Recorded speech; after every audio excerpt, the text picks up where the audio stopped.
மற்றவர்கள் உங்களைப் பற்றி நல்ல அபிப்பிராயம் கொண்டிருக்க வேண்டும் என்று நீங்கள் விரும்பினால் எதுவும் பேசாதீர்கள். பிளைஸ் பாஸ்கல்.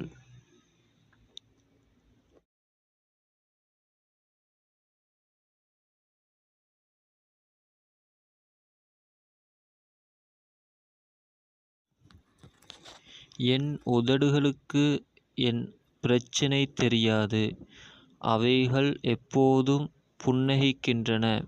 Charlie Chaplin.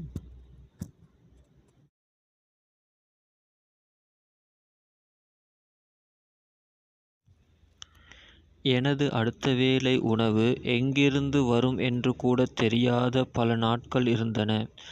ஆனாலும் நான் ஒருபோதும் உழைப்பதற்கு பயப்படவில்லை.